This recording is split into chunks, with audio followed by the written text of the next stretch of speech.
Welcome back to the... Wait, I was gonna say... No. I can't do this. Yes, Welcome you back to can. the After Hours podcast with the AV Media crew, minus Riley. If you're wondering where Riley is, sorry to butt in. She fell asleep during the movie and then opted out from talking about it. Yep. Sorry, Riley. Yeah. We had to say it live on air. So we've got myself, Rochelle Hughes. I'm Bramman. And Justin's still kicking around, so yeah. Who knows who will lose next time? This I is think it's our going to be Justin. lose. Yeah, we lost Riley this time. Next time it's just going to be Rochelle and I. Oh. Something mysterious will happen to Justin. That won't happen. Foreshadowing. Well, we just watched fifth. This is our fifth episode. Yeah, it is. Yeah. So we watched our fifth movie, which was none other than Casablanca. Ooh. That's a good one. This is probably like my sixth time watching it. Oh my Oh. gosh. I guess this is you guys' first time. Mm-hmm. It was. Well, anyways, a quick little synopsis for those who haven't seen it, though I would recommend everyone watching it. It was pretty good. Basically, it's about a cafe owner in Casablanca, and he has to decide if he's gonna let his, I guess, former lover and her husband escape Morocco. Casablanca. Casablanca. It takes place during World War II. II, yeah. So, It's been- Germany's occupying different parts of Europe, France, and people are heading to Casablanca and then hoping to get to America, but they need exit visas, and Rick has two. Yeah. Who the heck is Rick? Rick is He's a the guy that mysterious guy, owns this cafe. There's a Yeah. lot of stuff going on in this cafe. a lot of shifty characters for Yeah, sure. gambling and Ooh, we don't like people who do that. Mm. We do not endorse gambling here at the AV After Hours movie podcast. Yep, don't do that. yeah, there's also some like black market trading going on and different. That we do endorse. All right, let's slow down. This was a very old film. Rochelle, what year was this? This was 1942. Ooh-wee. So that was during the war. Yeah, so they had to I was actually just looking it up on the little IMDb facts. They had to, the only set that they built was the cafe, and then they had to recycle kind of other Warner Bros. Sets because of shortages and Yeah, it was going on during the war. yeah, Damn. supplies. So Who directed this movie? Michael Curtis. Michael Curtis? Oh. Yeah, and it won 3 Academy Awards. Very cool. Won Best Picture, Best Directing, and I think the other one was Best Writing. Fair enough. That's pretty good. That's pretty good. And you told me something else interesting. That Yeah, I found another little fact as I was trying to look up what Academy Awards it won. What Academy Awards it won. But apparently many of the actors who played the Nazis were actually German Jews who had escaped from Nazi Germany. That's pretty cool. That's pretty crazy. Yeah. Wow. And then so the scene where the song the Marseillaise. Yeah, they were playing the It's song on fun. the Singing against piano. each other. Yeah. Many of the actors actually had real tears in their eyes because a lot of them were refugees from Nazi persecution in Germany, and they were kind of overcome by emotion from that Wow. scene. So So the movie kind of has a bit more significance than just the movie itself. Mm-hmm. To all those people, it was It's deeper than that. it was real. yeah. That's pretty cool. That's insane. So yeah, that's a little interesting fact about that. Could you imagine? That's actually crazy to me. Being during World War II, escaping Germany, and then making a movie about that. Making a movie basically about somebody escaping Germany. Mm-hmm. That's And even then to play yeah, German. yeah, and to play a Nazi Yeah. after escaping. Yeah, I don't know how I feel about Holy- that, to be honest. That'd be very overwhelming. that would be crazy. That yeah, that would be I Crazy. don't even have words to describe that. Well, Good on them. we watched it. This is my Bram and I's first viewing. Rochelle said that it was her sixth viewing. Something like that, yeah. So I guess on your sixth viewing and our first viewing, what do we think about it? I still enjoy it every time. It would be odd if you didn't. Yeah. I hate this movie. I don't know why I've seen it See, 6 it's times. one of those movies it's one of those movies, like, the first time, like, okay, yeah, this is a good movie, but, like, the second time I watched it, I liked it even more, and the third time I watched it, I liked it even more. Like, you guys have to, I think, watch it again, especially because now you know what's gonna happen. You can catch other things that, like, different looks or, yeah, just different things now that you know what's gonna happen. It's definitely a movie you have to rewatch again, I think, because I enjoyed it the more I watched it.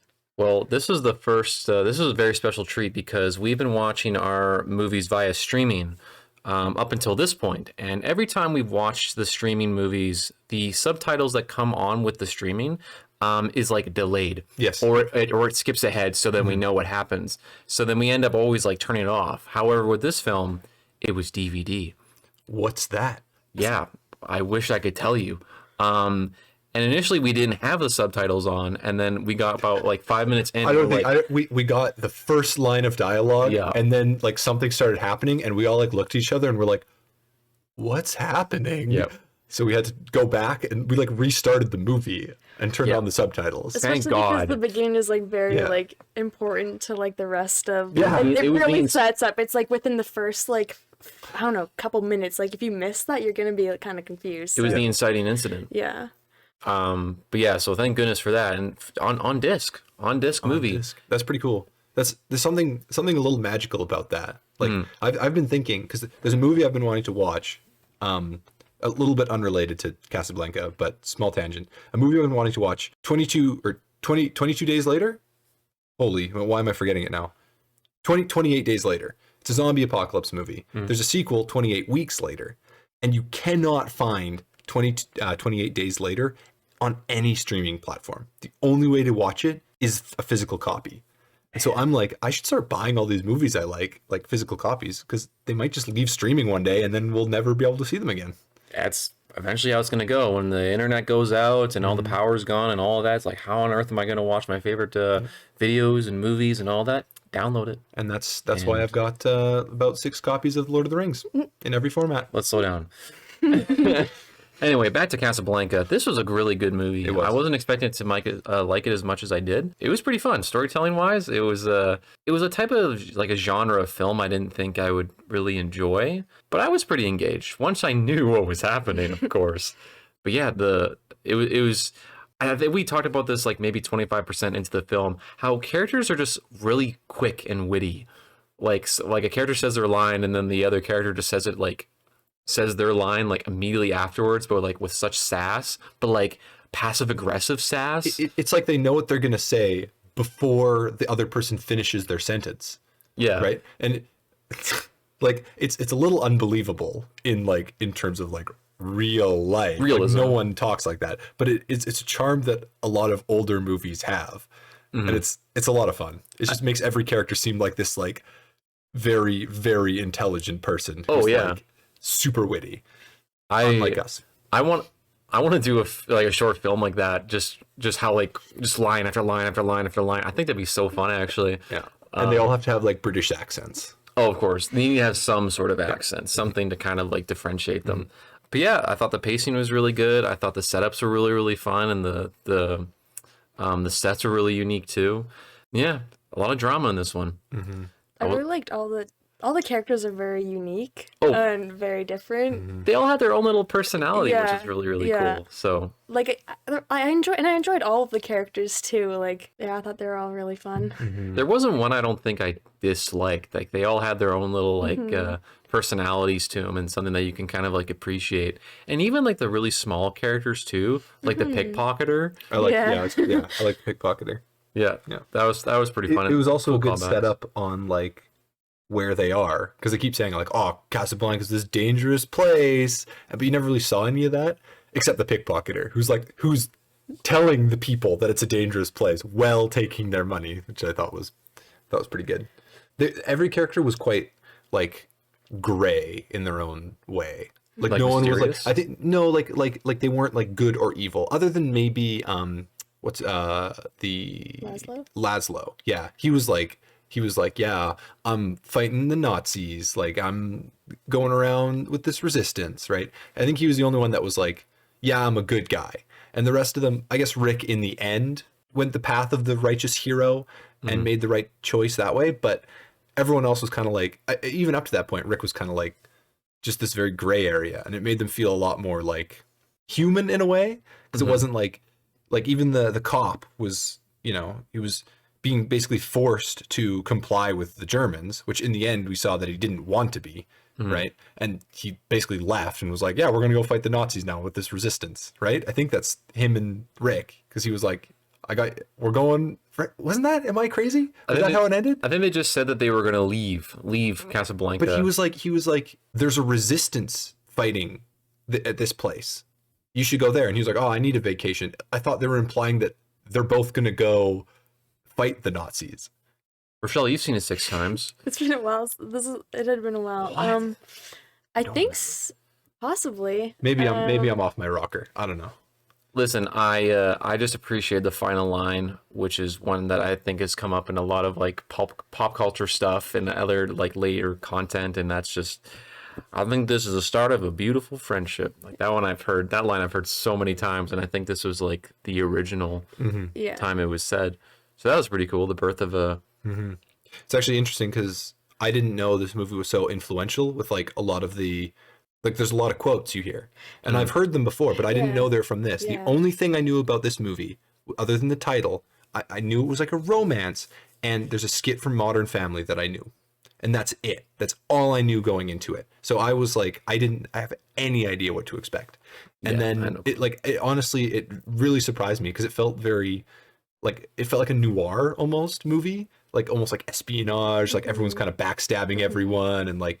And I really liked that. It was like, who can I trust? Who can I not trust? And like, you're like, maybe I can trust Rick. And then of course in the end you can, but it's, I don't know. It felt very, very noir. Even a lot of the lighting too felt very noir. And I really like that. I'm a huge fan of that kind of lighting. All the characters seem to have sort of like hidden intentions. Like you couldn't quite figure out what it is that they were going to be doing. And speaking of noir, I think that one shot they had that was really, really fun was Rick like went to go to the safe and you can only see his silhouette on the wall. That was pretty fun. There's a lot of fun lighting stuff. And something we talked about a little bit too, and I never even realized it till now with older films, was usually on the main actress, they have like this beauty filter.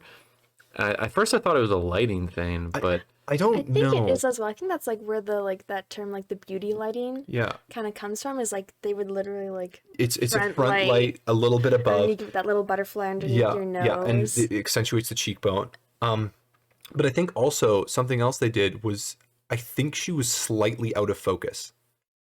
You think so? I think so. She does look like softer. Yeah, and either that, and they also had it on a really shallow focus. Whenever they had like close-ups of her, when they had close-ups of the others, it was like a wider depth of field, I noticed, and you could like actually see what was going on in the background. But when it was a close-up of her or another like pretty lady, the depth of field was like really short, and so I think they were slightly out of focus, or maybe it was like a different type of lens they used or something. But it gave them like a very soft. It was softer, yeah. So it almost looked out of focus, but. It just like it accentuates their beauty, which actually there's one scene that I thought that was kind of distracting because they were in it. She was talking to Rick in like a dark room, and in the wide, which was like a side profile, you could see both their faces were like their sides of their faces were like dark. And then it would cut to the close up of her and she would be just like light blasting in her face. And I was like, okay, that's a little distracting, but I'll let it slide. I do think it's funny where we're like looking at Rick and he's kind of like, you know, older, grungy. He's like a little bit depressed looking, and it's like it's very dark, very contrasty on his face. And then he's having a conversation with Elsa, and then, you know, it cuts to her and she's just like this beaming light, and it's just like the lighting's completely different, and she just looks so like angelic, and it's so funny actually. But it has a charm. It has a charm to it. It does, and I think it breaks realism, but I think it works. It's a fun way to accentuate, if that's the right word, accentuate beauty. So I just thought it's kind of funny how there was beauty filters back then, and now there's beauty filters now. Never change. You can never trust it. Can't trust anything. Whenever you see a pretty lady, it's always photoshopped. All right. Anyway, Even in real life. let's slow down. I don't know if you noticed, I really liked all the lighting that they did like on the back walls. Like they used like the lanterns and all the shades were like all yeah. the shapes of the shadows on the back walls. I thought were like really cool. Yep. Something I noticed this time watching Yeah. it was like, and even like in the wides, like the spots of like light and how they lit it, like it definitely like, even though it's like you think that like black and white will like take away from like a shot now that we have color because like there's you're missing like half the thing. I still think that it really in black and white though the way that they lit it still seemed like very visually like interesting just because like they had like so many different like spots of light and like contrast, and I thought that was really cool. Like all the shots are really cool. Yeah. It was really great cinematography. You pay more attention to like the way lighting is when it's like black and white. 'Cause it's, like you don't have to think about the color. It's a lot easier to see too. Like you can tell a lot of the times, like, oh, there's a light there, there's a light there, and there's a light there. Yeah. Like, because it's, there's less distracting you from that, right? And it's easier to tell because it's like, it's either black or it's white in a way, right? It's light, it's lit or it's not lit. And the different levels of grayscale as well, and you can kind of see like what is really bright and what's really dark. I don't know. It's just it's a cool really neat. it's a cool way of looking at filmmaking. I mean, have we done a black? Oh yeah, Yeah. Our first project was basically that. One Yeah. of them, yeah. One of them, yeah, for sure. Yeah. Yeah, because like sometimes when you like throw like if you take any of our stuff they shot, like you throw like you turn it black and white, like it just looks all really flat sometimes. Yeah. Maybe we just need to get better. Yeah. Well, hey, we're getting there, guys. We're getting there. We'll cut this out. We're the best, What right? what the? Yeah, we're really good at what we do, right? If you're a potential client, we're really good. This we're cutting out. Yeah. Oh my gosh. Cinematography was awesome. Acting? The acting I thought was really good. I thought it was fun. Yeah. I don't really know whose like performance I thought was better. Honestly, like I really liked as a character, I really liked Victor. I don't know, or Laszlo. Sorry, Laszlo. I don't know. It is Victor Laszlo. My Yeah. bad. You were correct both times. Yeah, sweet. Yeah. I don't know. Something about his character was just like, I even mentioned he has like an Anakin Skywalker scar. You know, he's fighting the power. He's going against the people, or he's fighting with the people. I don't know. It's just, something about it was really, really fun. Yeah. Although, to be honest, I thought he was the most like one-dimensional, Oh, absolutely. which was a little funny because it was like I like his character, but he's also kind of boring. You can kind of read him like a book. Yeah. Yeah. I don't know. I think his overall look and aesthetic I thought was really cool. Yeah. All the characters were super, super cool. And I mean, you know what? The police chief was also pretty great. I like I the liked police him chief. too, Yeah. Even yeah. a little bit misogynistic, you know. Little scummy. Little scummy. I think my favorite little scene was when he's like, "We're shutting this joint Yeah. down." They're like, on what grounds? He's like, "There's gambling," and then It's the like gambling guy comes. there's gambling going on here. Yeah. Then it comes And on. then the guy- Your winnings. Yeah. Oh, thank you. And just hand him his money for winning gambling. Yeah, for winning the roulette table. Yeah, I thought that was great. It's like it shows that he doesn't care, but he's kind of being forced to do it, right? Yeah, there's a lot of little quips and fun stuff in this movie for sure. I like the couple who are also like moving to America and they're like, from now on we're only speaking English, and they're like, what watch is it? Oh, 10 watch. Oh, must like much late Yeah, or and something the like guy's that. like, "You'll fit in great in America." You're gonna do pretty good. And there were little scenes like that was like, this is fun. This is fun to watch. Or when the pickpocketer ran into The bartender or the the guy who works at He like the patted himself down. Yeah, like, he's okay, like- we're good. Yeah. because he knows like Yeah. what he does. But Yeah. It was kind of funny because it almost felt like Ricky's felt like a Mos Eisley cantina. Oh my type gosh, thing. 100%. Except more like everyone who worked there had like good intentions in a way. They were all like, you know, helping people get to America and like helping people out, but at the same time it was still kind of this like place for like outcasts and outlaws. Scum and villainy. Yeah. Yeah.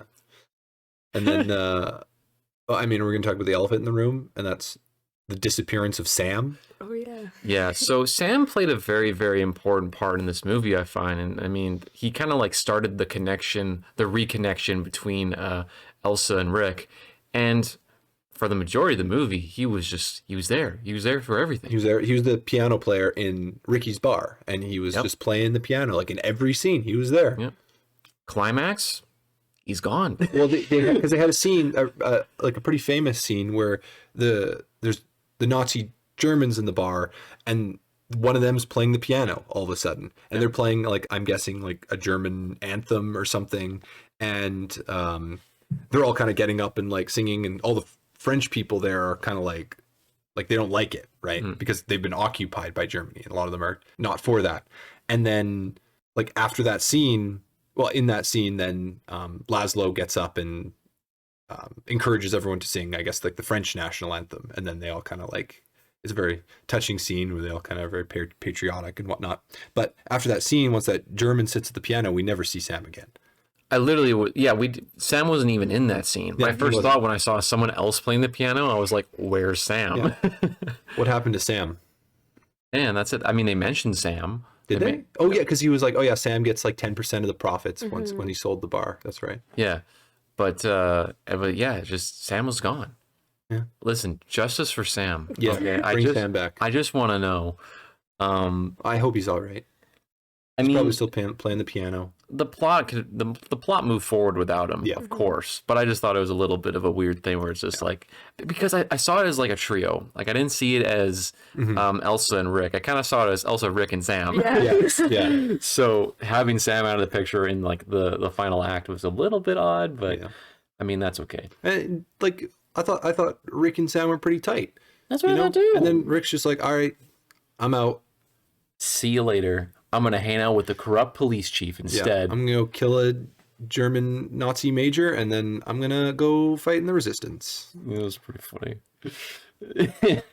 the leader shows up and he makes the phone call, and then the face he makes is like, oh.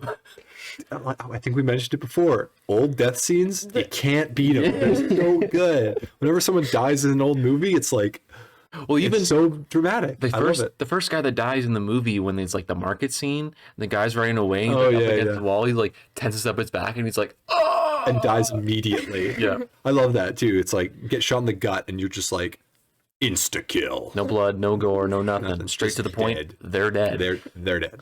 Ah, gosh.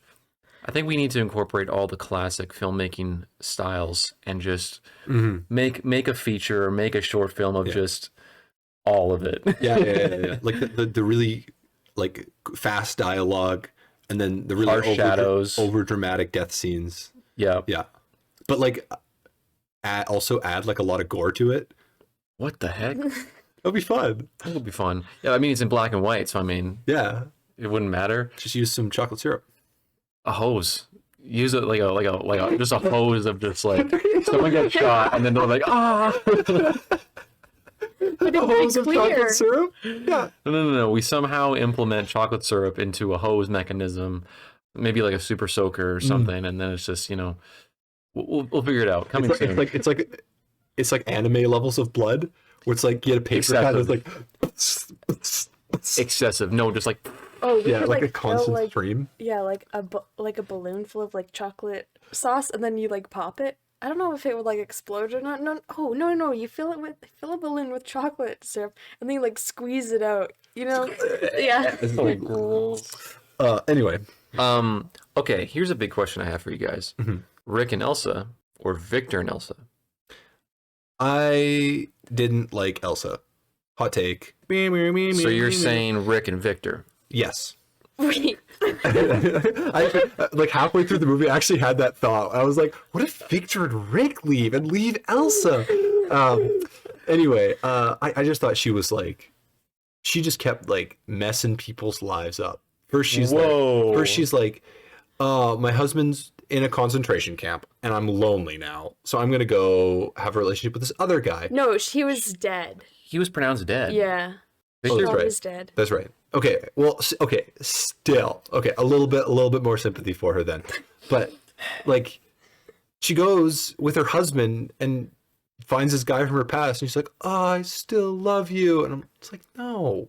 Stop it. Like be happy with your husband who's literally like a war hero right now."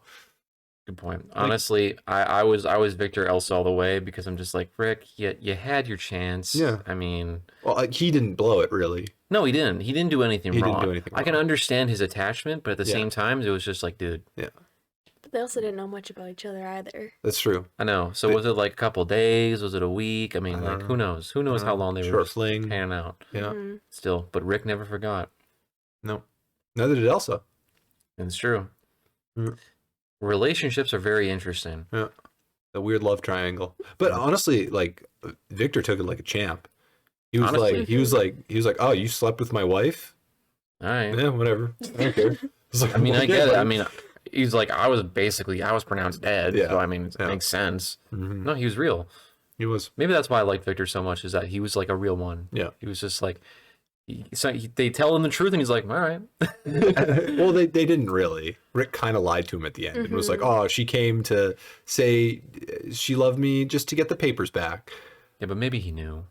I don't know. Maybe Victor knew that maybe he knew the whole time what sort of relationship they had. Yeah. I'm a believer. And see, I thought this movie had a famous quote in it.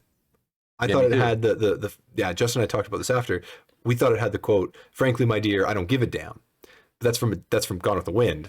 We've come to realize. But I thought, what I was thinking was, Victor was going to find out about Elsa and Rick. Yeah. And then Rick and Elsa would have a falling out, and then they would both and then she would be kind of ostracized, and then one of them was going to say that famous line to her, but that never happened. See, I've Because never it's not in this actually. movie. Yeah, I haven't seen Gone with the Wind either. I don't think. Neither have I. But yet, for some reason, the set looks so familiar, and I'm just like, this is the part where they say, "Frankly, my dear, I don't give a damn." They have the foggy airplane in the background. It was in a house. Yeah, it was like in I thought it was in a house it's too. like in a It's like in a really nice house. It's also I've seen it. It's in color as well. Is it? Yeah. What? I think I'm thinking of there was a Simpsons bit, I think, where it was this setting and this scene, and they had that line over top of it. I need to look this up afterwards. Anyway, my bad. It's not foggy at all. It's like, I think it's like the daytime. They're and like it's also in a in like house. in Yeah.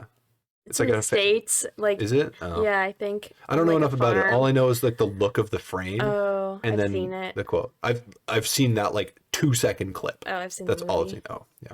Justin, what are you looking up, buddy? It wasn't a house. I'm stupid. You heard it here first on the AV Media after. So Justin just admitted it. He admitted that he is stupid. I'm not saying I'm stupid. I'm just saying that my memory's all foggy, like the airways. It